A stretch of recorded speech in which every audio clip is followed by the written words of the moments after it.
Let me ask you this. Sir. If I pulled a gun right now and stuck it to your forehead, what do you think's about to happen? What do you think's about to happen? I'm putting you in the position the victim was in. Yes, sir. You had all the authority and power, which you're not supposed to have over somebody. That's not for you. Yes, sir. The supreme being is supposed to have that power, not you.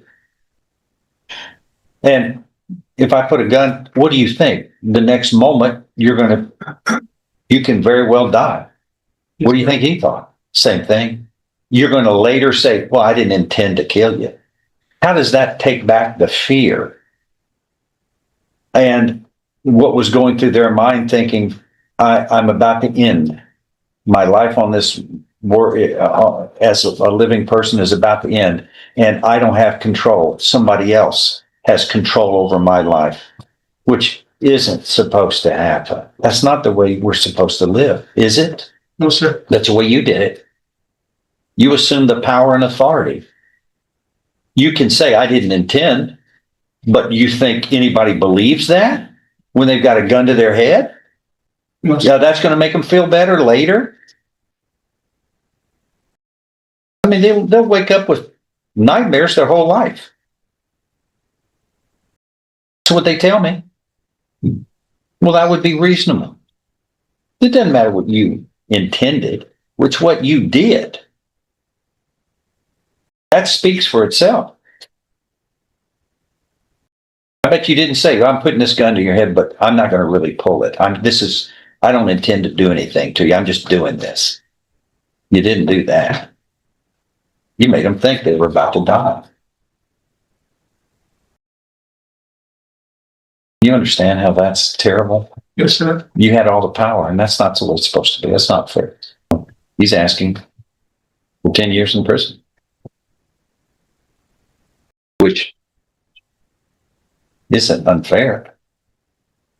I bet you the victim kind of feels like, what am I supposed to do? I got to live with this my whole life.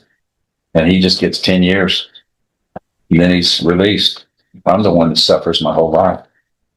Okay. That seems awfully unfair. You're not supposed to put people in a position. But when you take out a gun and you point it at them and threaten them and say, what was taken from him here? What was taken from him? Searched his pockets, stealing about $800 in cash, a cash app card, and other personal items. Good, Stephen.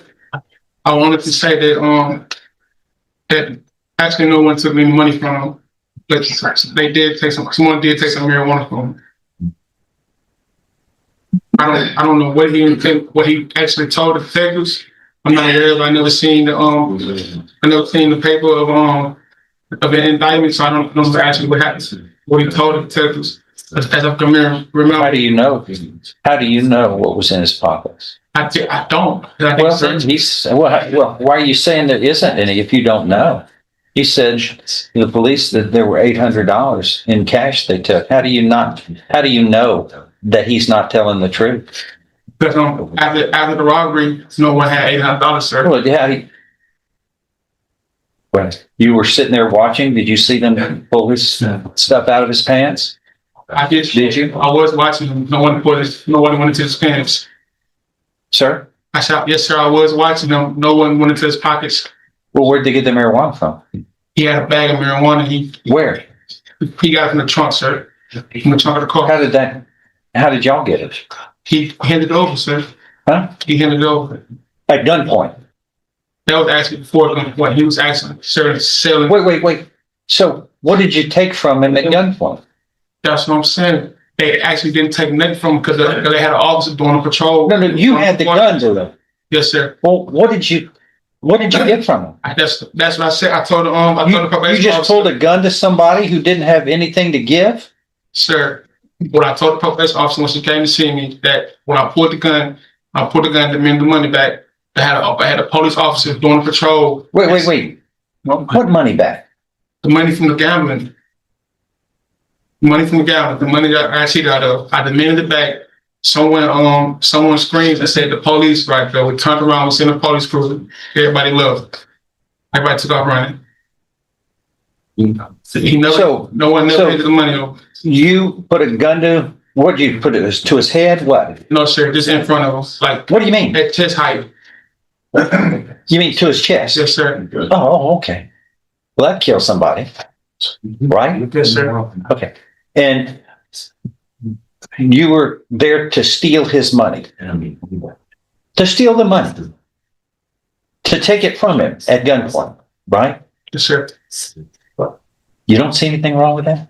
I do, sir. Okay. Anything else? No.